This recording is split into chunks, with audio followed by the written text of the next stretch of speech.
Right, welcome back. We got as far as creating the actual spout of the tap, or mixer tap, or as the Americans say, faucet. Um, so that's been done there, and now we're going to make the handles. Okay, so to make the handles, I'm going to hide this object away. Now, if you go over to the object itself, you'll see just at the side here in this column, there's some little dots, and you can click these dots twice and the object disappears. It's still there, you just can't see it in the viewport. But if you render it, it will appear. Alright. So we'll leave that kind of switched off and click off. And we're going to use another cube. So again, you go up here and you choose a cube, parametric object, click, and there's the cube there. I'm going to zoom in on that cube. And straight away, I'm going to make the cube editable. So again, you go over to this make editable icon there. You can see that's going to change the object. So that's a cube, right? There, we're going to change it by clicking it. And the other way we could have got there was to just push C. So this time I'm not going to click that. I'm just going to push the C button to show you, and that's changed it. Now we've still got this tool selected, and you can see it's on my mouse pointer there. It's still selected. Now I'm going to pick some faces, so I'm going to use the live select tool. Okay, and I want to pick all these faces on this object.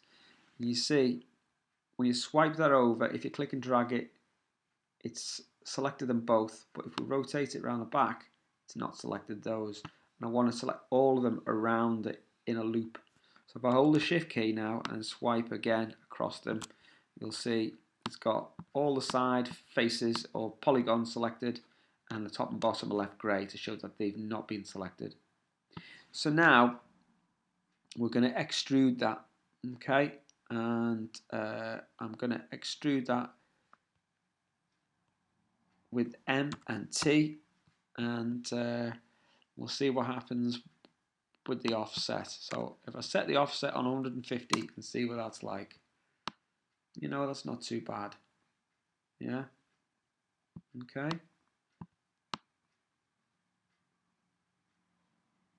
Okay, so I'll have it at 150.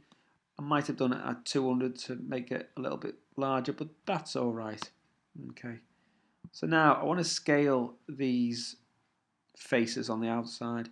So I'm going to go back again, Mesh, Transform Tools, and I'm going to do a normal scale, which brings up this panel here, and the 50% is still in from before. So if I push apply, and it zips that down a bit.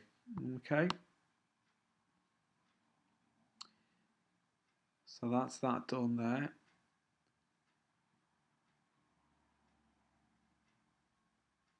So now I'm going to extrude them again, M and T, and I'm going to extrude them 150. And then we get, you know what, I'm just going to do it up 100. So I'm going to go and change that, right? So I've got 100 there. Okay. And I'm going to go and extrude again. A new transformation.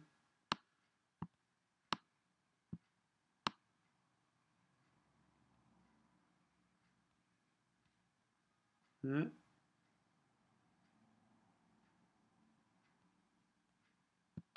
Then I'm going to go and pick the face on the top. There. I'm going to do M and T. I'm going to extrude that just 10. Just to raise it up a little bit. Okay. And then I'm going to rotate the actual field of view. And you do that with this one in the top right hand corner. So you're not rotating the object, you're rotating the space that the object is inhabiting. Okay, you zoom out a little bit. I'm going to choose this face on the bottom with the select tool. Okay, go back and pick it. M and T, that means you can extrude. And I'm going to extrude that 100. and I'm going to extrude it again 100. Okay.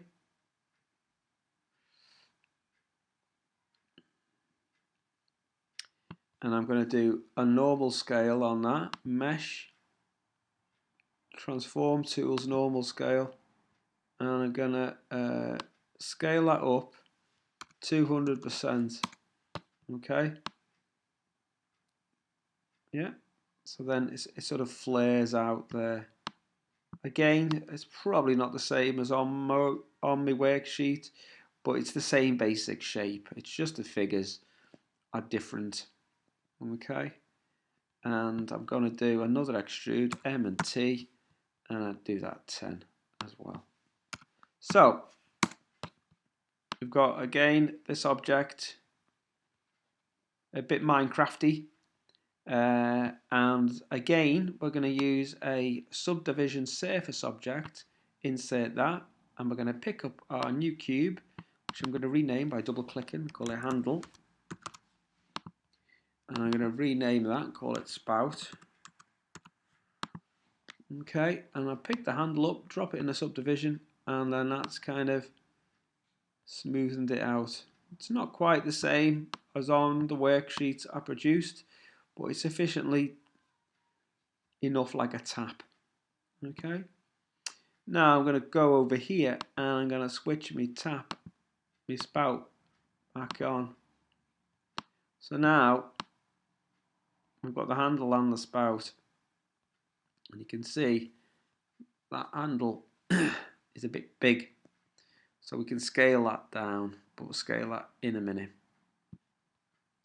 So another object that we'll use is a symmetry object, and a symmetry allows you to sort of create symmetrical objects that sort of mirror one another along the axis. So if we go onto this menu here, oh sorry, not that one, yes, that one, and pick a symmetry on there, this little symbol there. So we've got a symmetry object. Now if we drop that subdivision with the handle inside the symmetry object, we get two objects, but we can only see one so far. So what I'll do is I'll take one, I'll take this handle, and then I'm going to move the handle across, and then you'll see, oh, Z, it's got to be back in model mode. If you move that across, you see now we've got two handles appearing, and they're a bit big. So with the handle picked, I'm going to change the actual scale of this. So if you call that scale 1, I'm going to call this 0.5, 0.5, 0.5, and apply that, and then the handle scales down. Okay, and if I go to the top right hand corner, if I click, you get multiple views of the objects, and I'm going to pick that one, and then I can use the move tool and lift that up in the air until those taps sit a bit better, and it's still slightly too big, so I can either move it to the side a little bit more, okay, which you can do, but that tap handle would cause me problems if I was using that in real life, so it's still a bit big.